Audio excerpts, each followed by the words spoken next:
Alhamdulillah, alhamdulillahil qail, laqad kana lakum fi rasulillahi uswatun hasanah liman kana yarjullaha wal yawmal akhir wa dzakarallaha katsira. Ashhadu an la ilaha illallah wahdahu la syarika lah wa ashhadu anna Muhammadan abduhu wa rasuluh. Allahumma salli wa sallim ala asyrafil anbiya'i wal mursalin Sayyidina Muhammadin wa ala alihi wa sahbihi ajma'in, amma ba'd. Faya ayuhal muslimun, usikum wa iyaya bitaqwallah, faqad fazal muttaqun. Wasma'u ma qala Allah ta'ala fil Qur'anil Karim. A'udzu billahi minasy syaithanir rajim. Qul innama ana basyarum mislukum yuha ilayya annama ilahukum ilahu wahid. Faman kana yarju liqa'a rabbih falyamal 'amalan shalihan wa la yusyrik bi ibadati rabbih ahada. Shadaqallahul 'adzim. Hadirin jamaah Jumat rahimakumullah. Wasiat takwa terlebih dahulu kami sampaikan, khususnya kepada diri pribadi kami dan kepada kita sekalian. Marilah kita terus senantiasa berusaha meningkatkan ketakwaan kita kepada Allah Subhanahu wa taala dengan terus berupaya menjalankan segala perintah-perintahnya dan juga terus berusaha menjauhi segala larangannya. Kaum muslimin rahimakumullah, hari Jumat kita pada hari ini tepat tanggal 29 September. Ini kalau melihat kalender, Jumat sekarang ini diapit oleh dua peristiwa bersejarah. Kemarin 28 September bertepatan dengan 12 Rabiul Awal adalah hari kelahiran Nabi kita Muhammad sallallahu alaihi wasallam. Dan besok 30 September juga merupakan hari bersejarah, walaupun sejarahnya menyedihkan, khususnya buat bangsa Indonesia, karena pada tanggal 30 September pernah terjadi tragedi yang sering kita namakan G30 SPKI, Gerakan 30 September yang dilancarkan oleh Partai Komunis Indonesia saat itu, tahun 65. Mengingat dua momen yang bersejarah ini, khutbah kami pada kesempatan kali ini kami beri judul kudeta. Kudeta yang kami maksud bukanlah kudeta seperti yang sering kita pahami sebagai pengambil alihan kekuasaan secara paksa, akan tetapi merupakan singkatan dari kumandangkan uswatun hasanah demi eksistensi tanah air. Ini penting, dan momen ini sangat penting sekali buat kita, karena kita tidak ingin satu saat terjadi lagi di negara kita ini peristiwa yang sangat memilukan seperti yang pernah terjadi pada tanggal 30 September tahun 1965, di mana saat itu sesama anak bangsa baku bunuh, baku serang, naudzubillahi min dzalik. Namun demikian kita bersyukur berkat peristiwa itu kemudian rejim pemerintahan Orde Baru berusaha membubarkan Partai Komunis Indonesia karena dianggap tidak sesuai dengan ideologi bangsa, yakni Pancasila, di mana sila pertamanya adalah ketuhanan yang Maha Esa. Kaum muslimin rahimakumullah, judul ini kami sengaja sampaikan kenapa kita harus mencintai tanah air kita. Kita harus merasa bangga dengan tanah air Indonesia ini. Mencintai tanah air bukanlah hal yang dilarang dalam ajaran Islam. Bahkan tercatat dalam sirah nabawi, sejarah Nabi kita Muhammad SAW begitu mencintai kota Mekah. Ketika beliau hijrah, beliau pun sempat berdoa, "Ya Allah, seandainya penduduk Mekah tidak mengusirku, tidak mungkin aku meninggalkan kota Mekah sebagai tempat kelahiran." Begitu juga begitu beliau telah mendiami Madinah, beliau pun mencintai kota Madinah. Bahkan beliau juga berdoa, "Ya Allah, jadikanlah cintaku kepada kota Madinah sebesar cintaku kepada kota Mekah." Ini menunjukkan kepada kita, kebetulan masjid kita ini namanya juga Markazul Muhajirin. Artinya tentunya banyak orang-orang yang hijrah di sini. Termasuk saya sendiri juga hijrah. Artinya apa? Artinya kalaupun kita punya rasa cinta di daerah kelahiran kita, apakah di daerah Bugis, Makassar, atau di Jawa dan lain sebagainya, kemudian kita hijrah di sini, tentu kita juga harus memiliki rasa cinta di tanah ini, di daerah Kendari ini, sama besarnya dengan cinta kita kepada tanah air di mana tempat kita dilahirkan. Kaum muslimin rahimakumullah, kita bersyukur bahwa kemerdekaan Indonesia sudah cukup lama, lebih dari 70 tahun. Namun demikian, kita juga perlu terus memupuk rasa cinta ini, agar kemerdekaan yang sudah kita raih ini jangan kemudian menjadi porak-poranda. Saya teringat pesan Bung Karno.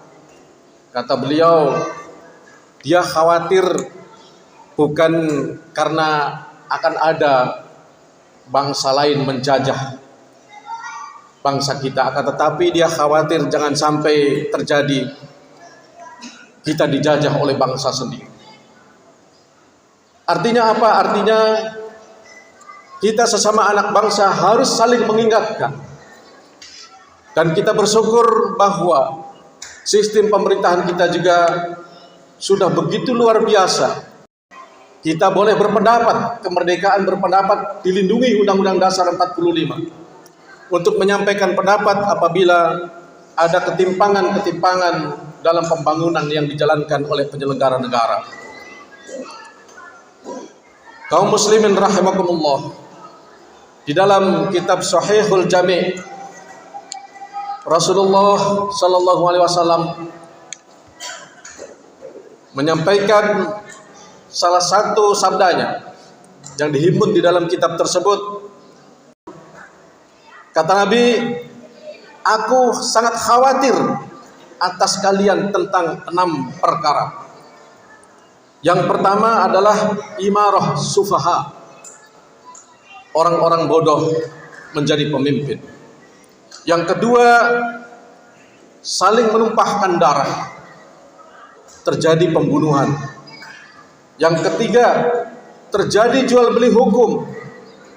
Yang keempat, banyak orang-orang keluarga memutuskan tali silaturahim.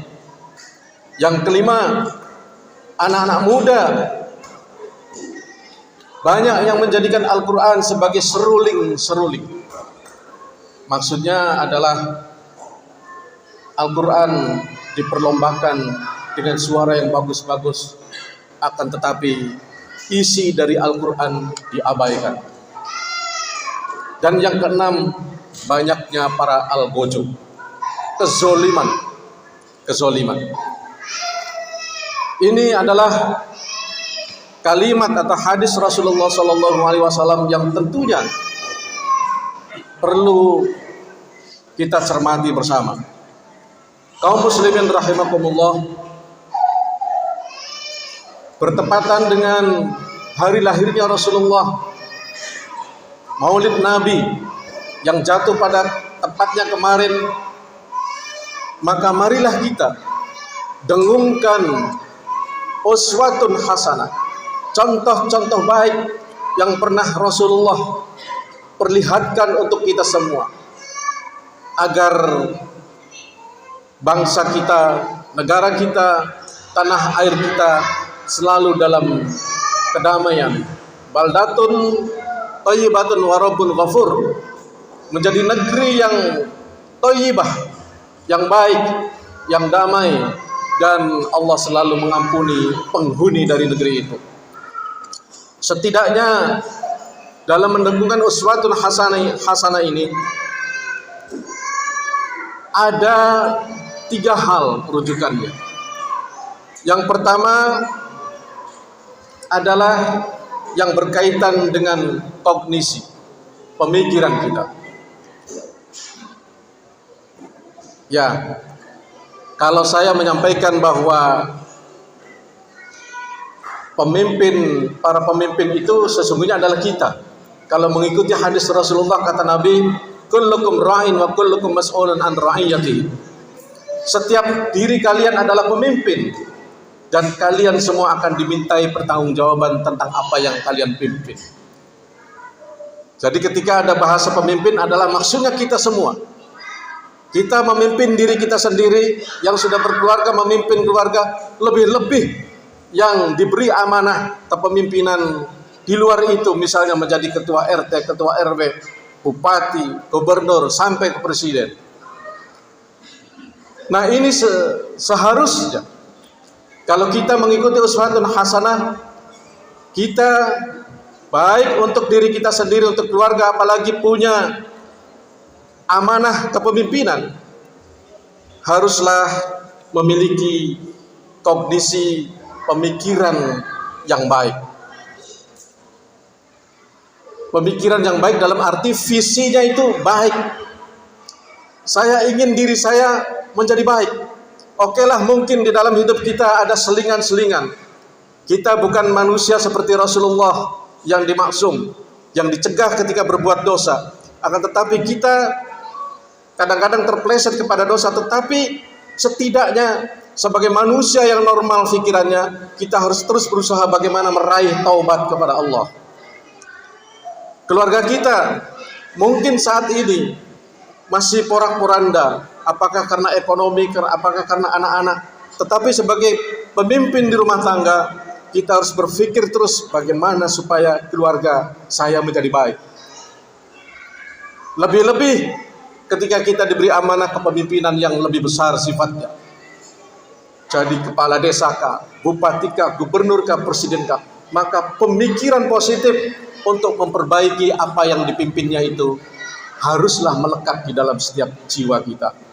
Karena wa kullukum mas'ulun an ra'iyati, kita akan ditanya tentang kepemimpinan kita. Kemudian yang kedua, yang berkaitan dengan afeksi atau afektif, yakni hati kita. Kita pernah mendengar bahwa inna fil jasadi mudghatan idza salahat salahal jasadu kulluh wa idza fasadat fasadal jasadu kulluh ala wahyal qalb. Di dalam diri kita ada segumpal daging. Ketika segumpal daging ini baik, maka baiklah seluruh jasad kita. Tapi ketika segumpal daging itu rusak, maka rusaklah seluruh jasad kita. Ala wahyal qalbu, segumpal daging itu adalah hati. Imam Ghazali di dalam salah satu karyanya menafsirkan al-qalbu ini dengan 2 pengertian. Yang pertama, qalbu secara fisik, yang beliau maksud katanya jantung.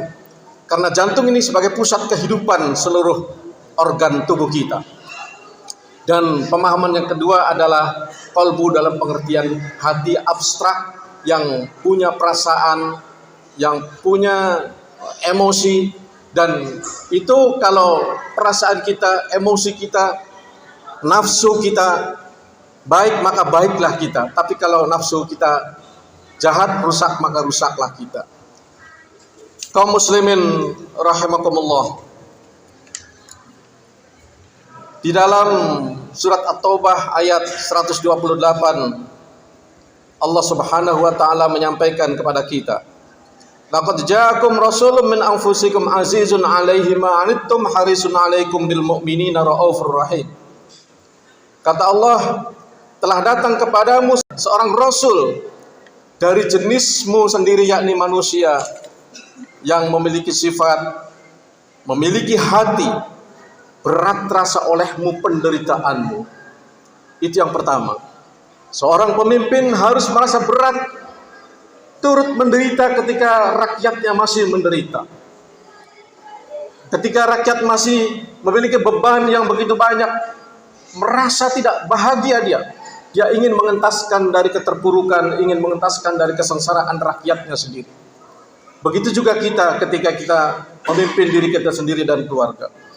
Kemudian yang kedua, sangat menginginkan kebaikan untuk kamu semua.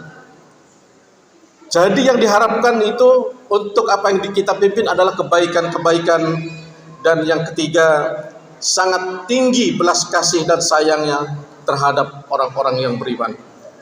Inilah jiwa, perasaan yang harus dimiliki oleh kita semua dalam rangka kita menjalankan misi kepemimpinan kita, baik untuk diri kita sendiri, keluarga, lebih-lebih ketika kita juga diberi amanah untuk memimpin organisasi yang lain.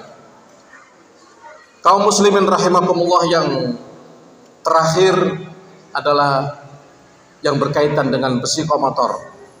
Uswatun hasanah yang Rasulullah kehendaki untuk kita semua mengikuti dirinya adalah yang berkaitan dengan perilaku.